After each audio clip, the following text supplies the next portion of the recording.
I know so much on how you got where you are, how you stepped on many people. Calling me now. And that's the problem that I have with this whole situation. But I am going to save this conversation for Jay-Z. Jay-Z, you're watching. I know you're watching because you got people calling me. Stop having people call me. You can call me yourself. You know how to get my number. You know, you got people calling me. Call me yourself, because this right here is going to go viral. The way my job works on the internet, everybody's going to be clipping and sharing on TikTok. Watch this. Prince's final social media post wasn't just a warning. It was a fatal sentence, and the people he was exposing knew it. In the months before his 2016 tragedy, Prince had uncovered a pattern of manipulation and exploitation reaching straight into the empire of Jay-Z and Beyoncé. Those close to him say he was preparing to reveal how the couple's business network, fronted by the streaming platform Tidal, was allegedly built on forged deals, silenced creators, and contracts designed to outlive their signers. 6 days after hinting that his fans weren't safe, the artist who fought for musicians' rights was gone. Out the business, as far as being a black man that was rich in this business at 18 years old, had already did his first $1 million contract, had already broken records, was determined that he didn't want to be like anybody else, was so great of a guitar player that black people just stopped caring about guitar, and he got left out on a limb and somehow still had to create his way out of that. We now know that the quiet legal battle that began after his passing has turned into something much bigger. In July 2024, the Prince estate filed explosive court documents accusing Tidal and Roc Nation of falsifying and backdating paperwork to seize control of more than 500 songs. What the filings describe isn't a simple licensing dispute. It's an alleged criminal enterprise, a calculated effort to rewrite history, forge ownership, and exploit an artist's legacy while the world was still grieving. According to the estate, the platform that promised to honor musicians may have used Prince's passing as an opportunity to grab his life's work for itself. The irony is sharp, because Prince had once been one of Tidal's loudest supporters. Back in 2015, he publicly praised Jay-Z's service for recognizing and applauding the effort that real musicians put into their craft. At that time, Prince saw Tidal as a refuge from the corporate giants that had long controlled creative labor. He believed Jay-Z was fighting the same fight he had started in the 1990s, when he painted the word slave across his face to protest record label contracts. But insiders now say that trust was used against him. And it was pretty much said like, Jay doesn't really want awards. Well, he go to the Grammys. Right. He you know, come into the black-owned spaces. Let's figure out how to work together, so that way we have the relationship when it matters, not when it's convenient for you and your image. Because they all call us when the story... The heart of the dispute is a document called the Equity Term Sheet. Tidal claims it gave them lasting control over hundreds of Prince's recordings. But Prince's own representative during those negotiations, Phaedra Ellis-Lampkins, told investigators that her communications with the company do not match the version of the agreement Tidal presented in court. The estate's legal team says the contract was fabricated and backdated to July 2015, months before Prince's passing, to look legitimate. If that claim is true, the entire foundation of Tidal's ownership collapses, raising the most chilling question of all. If Prince never signed those papers, who did? But after that major documentary comes out on Diddy, then you're going to start to hear more and more about Jay-Z and his nefarious. Behind that mystery, we see the outlines of something larger, a cover-up meant to secure a billion-dollar catalog by any means. After Prince's passing in April 2016, Tidal began streaming his entire discography, from early hits to unreleased vault material. According to filings from NPG Records, none of it was authorized. The company alleges that Tidal rushed to upload everything, gambling that the estate would be too overwhelmed to respond. That gamble might have paid off. For months, Prince's music filled the platform, generating millions, while his heirs struggled to even access his accounts. Jay-Z publicly pushed back the following year with his song Caught Their Eyes, released on the album 444. Without naming the case, he positioned himself as Prince's confidant, claiming that they had spoken eye to eye, and that he alone understood the late musician's wishes. It sounded like a defense, but to the estate, it felt like a narrative rewrite. The same filings Jay-Z dismissed as greed reveal inconsistencies between the supposed agreement and every verified record of Prince's communications. The timing of the lyrics, so soon after the estate's lawsuit, struck many as more taunt than tribute. None other than Timbaland. Tim. Hey, bro. What's up, bro? I'm blessed. How you doing? You know what, bro? When you come on the show and I have someone as distinguished as yourself, I got to toast your career and more things to come. Appreciate you. At the center of the backlash stood Londell McMillan, Prince's longtime lawyer, and the man Jay-Z accused of seeing green through purple eyes. McMillan, who also managed several of Prince's siblings, fired back publicly, reminding everyone that he was the one who helped Prince remove the slave protest from his face. He insisted that Jay-Z's companies were trying to control what Prince had spent a lifetime defending, the right to decide how his work was used. McMillan's account lines up with the estate's. There was never a binding contract giving Tidal full rights, only a short-term streaming arrangement for one album. Behind these dueling statements, though, lurked an even darker rumor that Prince himself had shared with his confidants. In early 2016, he told friends he feared that powerful figures were using the promise of creative freedom to ensnare artists in impossible contracts. He mentioned private gatherings where newcomers were pressured to sign away publishing rights or submit to tests of loyalty. Some of those names, he warned, were tied to the same inner circle that controlled Tidal. Whether those claims can ever be proven, they cast a new light on the secrecy surrounding his final months. The July 2024 lawsuit has reignited those suspicions. Among the documents subpoenaed by the estate are internal communications between Tidal executives, Roc Nation attorneys, and Ellis Lampkins, messages the defendants have refused to release, citing a so-called common interest doctrine. Legal experts say that phrase is usually reserved for parties sharing a joint defense, not a commercial contract, suggesting the withheld material could expose coordination among multiple companies to falsify Prince's signature. The estate argues that these withheld messages are the smoking gun. Meanwhile, Jay-Z's camp has attempted to redirect the narrative by emphasizing their claim that Prince personally wanted his music to stay with Tidal. Yet even that storyline has cracks. According to multiple insiders, Prince's view of the partnership soured in late 2015 when he realized Tidal had already uploaded works beyond the agreed-upon album. Those same insiders say Prince felt betrayed and cornered. He was preparing legal action when he posted that haunting message on April 15, 2016. Just when you thought you were safe.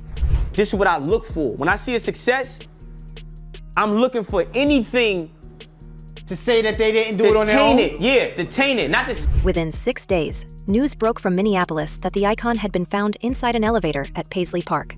The official explanation pointed to an accidental overdose of prescribed substances, but many in his orbit found it hard to accept. They recalled how Prince had installed new security cameras, fired staff he believed were leaking information, and told visitors that the elevator represented evil forces in the industry. When Jay-Z later referenced the elevator in a lyric, "We're never going to let the elevator take him down," it sounded to some like an eerie acknowledgement that he understood exactly what Prince had meant. How do you know I'm not a gangster, or used to be a gangster? I've been in the music industry for 30 years. Yeah, I mean, the industry's filled with gangsters. Since then, the conflict has only deepened. The estate's filings accuse Tidal of continuing to profit from Prince's catalog long after being asked to remove it. At the same time, new whistleblowers have come forward, describing how Tidal's internal accounting allegedly concealed royalties owed to other artists as well. These revelations reinforce what Prince had warned about for years, that streaming platforms were the new gatekeepers, and that the myth of artist ownership was just another form of control. We can see how this battle mirrors the larger power struggle within music itself. Jay-Z, once hailed as a self-made entrepreneur fighting for fairness, is now portrayed in legal documents as the very kind of mogul Prince spent his life resisting. The irony cuts deep. For a man who once sold independence as his brand, being accused of forging deals to seize another artist's masters strikes at the core of everything he claimed to stand for. And then there's the question nobody has answered. Why were these alleged fabrications so important to keep hidden? Insiders close to the estate claim there are deeper financial motives, that controlling Prince's unreleased vault, rumored to contain thousands of songs, could make Tidal indispensable again in an era when its market share has dwindled. For Jay-Z and Beyoncé, whose joint net worth depends heavily on their streaming and publishing empire, losing that catalog would be a devastating blow. But the mystery doesn't end with paperwork. Those who have examined the timeline see patterns that point beyond business. Prince's digital footprint in his final weeks shows an escalation of paranoia and secrecy. He canceled appearances, spoke cryptically about energy vampires, and hinted at battles too dangerous to name publicly. He seemed to know he was running out of time. Whether that fear was justified or manipulated remains unclear. And I have to still say allegedly, has done things and allegedly participated in a lot of things that the public would not be happy to know. What is clear is that the warning he left behind wasn't metaphorical. It was evidence that he had stumbled into something he wasn't meant to expose. As the 2024 filings continue to unearth internal memos, delayed transfers, and unsigned documents tied to Tidal's leadership, we begin to understand how far-reaching this conflict might be. The picture forming now is less about music rights and more about control, of catalogs, of legacies, of truth itself. Prince's final message wasn't about one company or one artist. It was about what happens when creative independence threatens an empire built on ownership. And when we trace the lines connecting that message to his sudden tragedy inside Paisley Park, one question still hangs over everything. Was his silence the price of what he discovered, or just the beginning of a reckoning still unfolding? Prince's tragedy didn't just silence him, it erased the evidence, and the people who benefited the most? The same ones he was investigating. In the weeks that followed, Jay-Z's legal team invoked the common interest doctrine, a quiet but powerful maneuver that allowed them to withhold internal emails between Tidal, Roc Nation, and Prince's former representative Phaedra Ellis-Lampkins. On paper, it looked like a legal formality, but behind closed doors, it was a wall built to protect whoever had created those forged contracts. We can see how effectively it worked. The communications that might have proven fraud vanished into a maze of confidentiality claims, and no one outside Jay-Z's circle has seen them since. You see, I think I sent you that thing with Jazz. Jazz went in when they was going at it on Jay. But you look at the Jazz now, it's like he's on eggshells now. Like something happened. Like this can stop your career or whatever you're doing. This is what I try to tell dudes, yo, whatever God got for you, I don't give a damn billionaire, whoever, this, that, and the third. You can't stop it. The doctrine was supposed to shield co-defendants who share a unified defense, yet here it became a fortress of secrecy. Industry insiders say those emails could have revealed who actually wrote the so-called equity term sheet, the document at the center of the forgery allegations.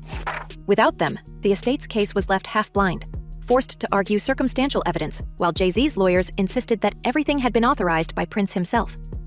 It was the perfect tactic: delay, deny, and drown the truth in procedure until public interest faded. Londell McMillan wasn't willing to stay quiet. As Prince's longtime attorney and one of the few people who knew exactly what the artist had agreed to before his passing, he became a crucial witness. He was also the man Jay-Z went after publicly in Caught Their Eyes, accusing him of greed and betrayal. But in interviews with Billboard and other outlets, McMillan countered sharply, calling Jay-Z's version of events a lie. He reminded everyone that he was the one who helped Prince break free from oppressive contracts in the first place, the same fight Tidal claimed to champion. To many observers, Jay-Z's attack on McMillan wasn't personal, it was strategic. If they could smear the messenger, they could discredit the message before it reached the courtroom. McMillan's warnings soon proved prophetic. By late 2017, the estate's legal team reported that they had recovered internal emails appearing to prove that the Tidal contracts were backdated. But just days before those files were to be reviewed by court experts, the estate's servers were breached. The hack wiped years of correspondence, including those key attachments. Investigators never identified who was behind it. The timing was too precise to ignore. Arriving the same week, Roc Nation's lawyers filed motions to suppress further document requests. According to one insider familiar with the case, it was digital sabotage disguised as coincidence. It's not just karma, that's just the forces of nature or how things work. You ruin people's lives, you do harmful things, and who's to say that he might ever pay that price? Who's to say he even done anything wrong to anybody else in his eyes? To me, that's not even the same person. That's someone else. It's not the Sean, the Jay I grew up with. And it didn't stop there. Over the next few years, other estates, smaller, quieter ones without Prince's global reach, began discovering similar irregularities. Former representatives for lesser-known soul and R&B acts told reporters they had located duplicate contracts in their archives that mirrored the formatting and phrasing of the disputed Tidal papers. In several cases, the signatures were inconsistent or appeared to have been copied from older documents. The pattern was striking. Posthumous catalog control shifting toward the same streaming entity, each time under the cover of exclusivity and artist empowerment. We can trace how these discoveries painted a broader picture. Tidal wasn't just fighting over Prince. It was allegedly perfecting a model. Secure the rights of deceased or inactive artists, then claim the deals were completed while they were still alive. It gave the illusion of legitimacy, while converting priceless catalogs into long-term digital assets. The estates often lacked the resources to fight, and the public, overwhelmed by constant news cycles, moved on before the cases reached daylight. Those who spoke out faced consequences. McMillan's reputation took repeated hits in the press, fueled by stories portraying him as opportunistic or unreliable. Ellis Lampkins, who initially cooperated with Prince's family, withdrew from public comment entirely after receiving what she described to friends as legal pressure from multiple sides. Even some members of Prince's estate distanced themselves, frightened by the mounting costs and the quiet warnings circulating through the industry. By the time the first hearings concluded, the narrative had flipped. Jay-Z was portrayed as the misunderstood visionary, while Prince's defenders were painted as greedy heirs. It was a textbook reversal. So, as we look at Jay-Z's life, he's a billionaire, married to Beyonce. Do you feel like he's truly reaped the karma of all his actions? Where the karma is at? Yeah, that's what I'm saying. Yeah, we don't see it. Nah, well. Or do you feel like he ever will? I feel like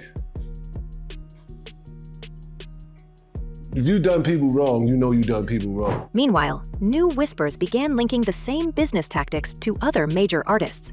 An ex-associate from Roc Nation told a podcast in 2023 that similar contract adjustments had been used when negotiating streaming rights for other high-value catalogs, some belonging to performers who had passed unexpectedly. None of these claims have been proven, but they align eerily with what Prince's estate uncovered.